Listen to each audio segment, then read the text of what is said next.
الرجيم بسم الله الرحمن الرحيم اللهم صل على سيدنا محمد يا كريم يا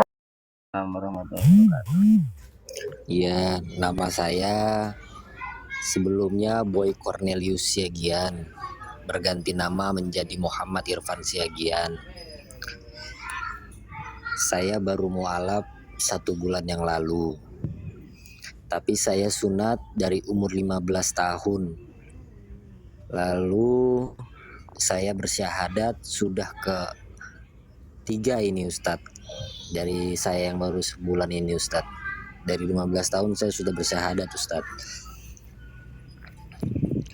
Nah, ini saya sebelum masuk Islam saya ditanya-tanya dulu. Lalu saya dijelaskan tentang kitab Alkitab Injil, lalu dijelaskan lagi di masuk Islam tadi itu. Dasar-dasarnya saya itu dikasih pemahaman tentang syahadat. Asyhadu alla ilaha illallah wa asyhadu anna Muhammadar Rasulullah. Lalu dijelaskan lagi, kalau kamu masuk Islam ada rukunnya, rukun Islam dan rukun iman, begitu Ustadz. Nah, lalu saya melihat ada golongan-golongan nih Ustadz, ya kan. Nah, ini saya makin bingung nih Ustadz, karena saya punya teman juga nih, ya kan. Yang satu bilang pakai rebana, terus ada yang jikir begitu-begitu, dibilangnya sesat.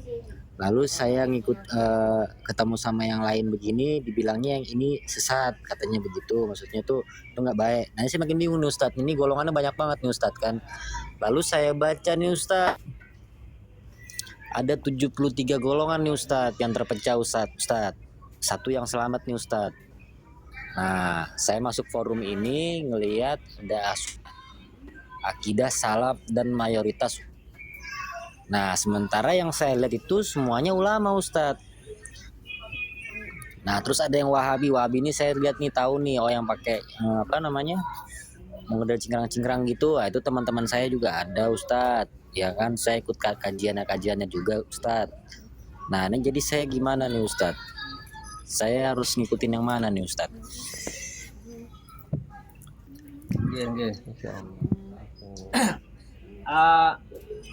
Itu sudah ya, pertanyaannya sudah?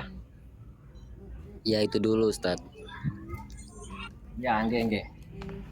Yang pertama begini, ada hadis iftirok lah, hadis perpecahan. Memang Nabi ini sebagai pembawa risalah, dan Nabi ini diberi wahyu oleh Allah, dan apa yang diucapkan oleh Nabi ini tidak lain adalah wahyu, adalah petunjuk Allah. Sehingga apapun yang digambarkan Nabi ini adalah sebuah keniscayaan yang akan terjadi di dunia ini. Nah, termasuk informasi dari Nabi bahwa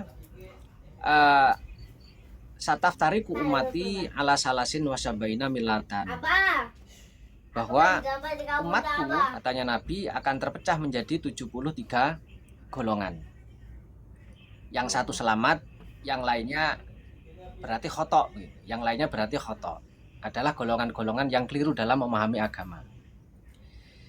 Nah, dalam memahami hadis itu tentu saja kita juga harus mengkaji beberapa hadis yang lain.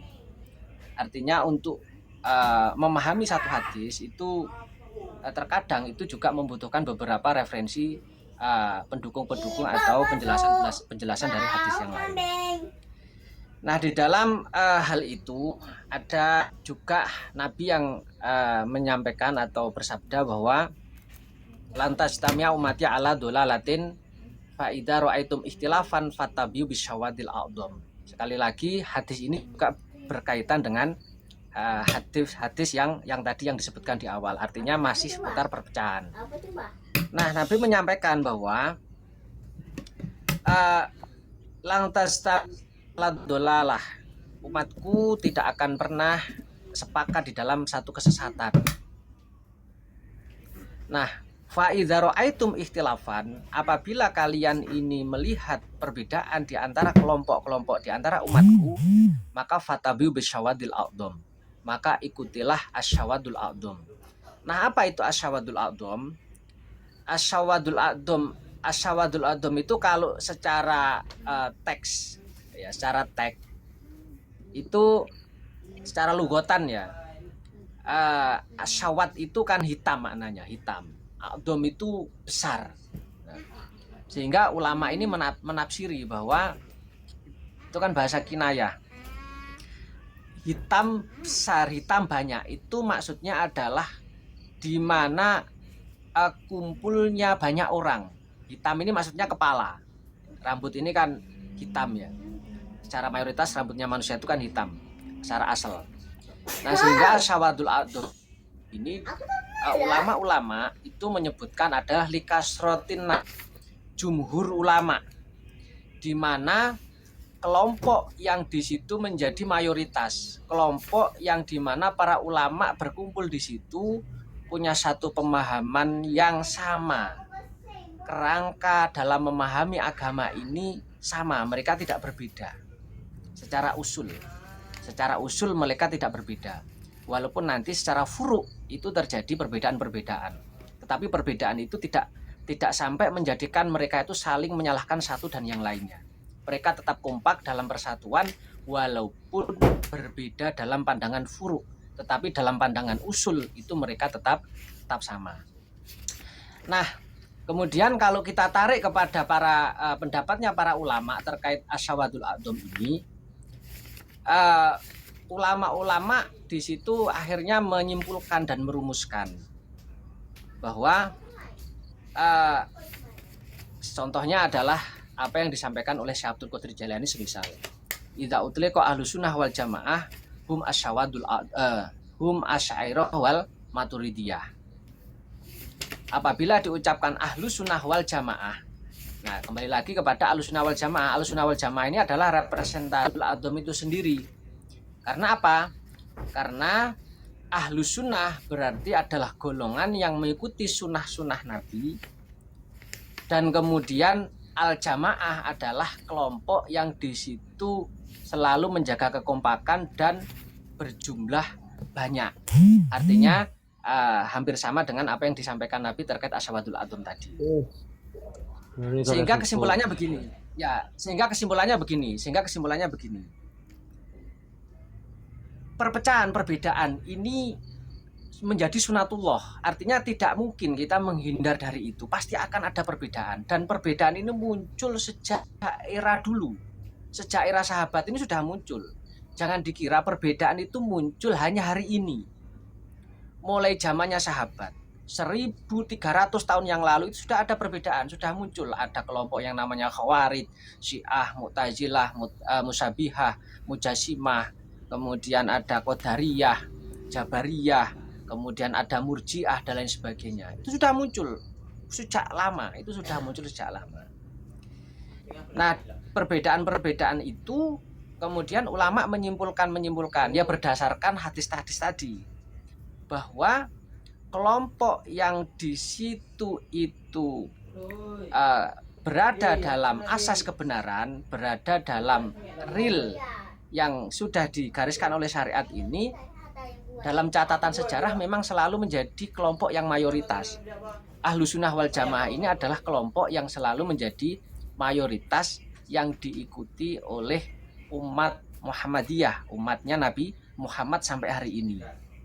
Dengan bukti apa? Dengan bukti bahwa coba kalau kita cek mulai awalnya berdirinya madhab, mulai ada Imam Syafi'i, Imam Hanafi, Imam Maliki, Imam Hambali, kemudian diikuti oleh murid-muridnya, ashab-ashabnya yang di situ juga sampai pada level ulama-ulama kibar, ulama-ulama yang selevel dunia, semisal Imam Nawawi. Siapa yang tidak kenal Imam Nawawi? Kitabnya dikaji di penjuru dunia ini, dimanapun tempatnya umat Islam berada pasti ada kitab-kitab yang kitab-kitab ulama ini. Kemudian ada yang namanya di situ semisal murid-muridnya Imam Syafi'i dan lain sebagainya, Imam Al-Muzani, kemudian Imam Ghazali, kemudian di situ ada Imam Ibnu Hajar Al-Asqalani, kemudian Ibnu Hajar Al-Haytami. Ini adalah ulama-ulama yang menjadi rujukan umat muslim di dunia dan selalu menjadi mayoritas.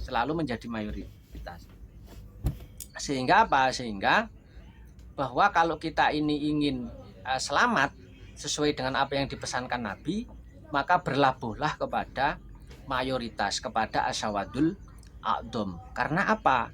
Karena perpecahan itu tidak mungkin dihindari, perbedaan itu tidak mungkin dihindari. Mu'tazilah semisal dari dulu sampai sekarang pemikirannya tetap ada yang ikut, tapi kan tidak pernah menjadi besar, hanya menjadi kelompok-kelompok kecil. Semisal Khawarij pun dari dulu sampai sekarang itu pemikirannya juga masih diadopsi, tetapi tidak pernah menjadi kelompok yang mendominasi. Artinya tetap mereka menjadi kelompok-kelompok kecil, Syiah, Salafi, Wahabi dan lain sebagainya. Itu begitu Bang, itu begitu.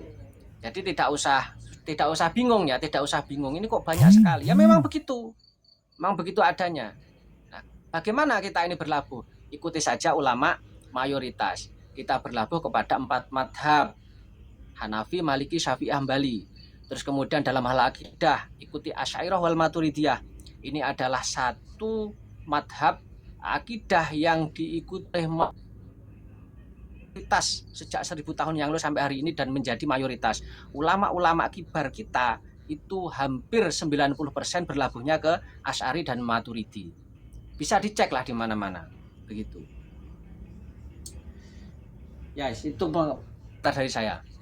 Oke, terima kasih ya atas penjelasannya ya. Jadi yang perlu ditekankan bahwa yang disebut Ahlussunnah wal Jamaah itu ya Ahlussunnah wal Jamaah itu ya bermuara pada akidah ya. Yang paling pertama sekali ya. Kalau menurut pemaparan seperti tadi ya. Jadi Waalaikumsalam. Jadi Ahlussunnah wal Jamaah itu ya untuk Bang Irfan tadi begitu ya Bang Irfan ya, tidak usah bingung. Kalau jenengan lihat perpecahan, ikutilah, berlabuhlah kepada pendapatnya mayoritas para ulama. Pendapatnya mayoritas para ulama. Para ulama yang mana? Para ulama yang akumulasi dari zaman ke zaman. Artinya apa? Kalau Asy'ariyah itu, kalau kita ngomongkan Asy'ariyah ini ya tidak hanya melihat hari ini saja, tetapi bagaimana kita meng-cross check sejak era dulu. Ulama-ulama kibar di dunia ini yang diterima di dunia Islam, kitab-kitabnya dikaji, keilmuannya pemikirannya diterima di belahan dunia muslim ini Asy'ari. Kalau nggak Asy'ari ya Maturidi. Iya. Ya. Jadi begini ya. Contohlah Imam Ghazali. Imam Ghazali ini mau cukup nambahkan juga.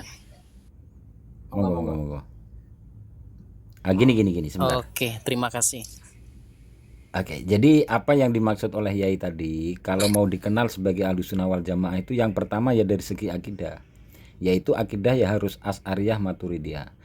Adapun celana cingkrang ini sebenarnya bukan masuk di poros besar ya, itu hanya ciri-ciri saja ya. Sebenarnya kita celana cingkrang nggak ada masalah, kita berjenggot pun nggak ada masalah kan gitu.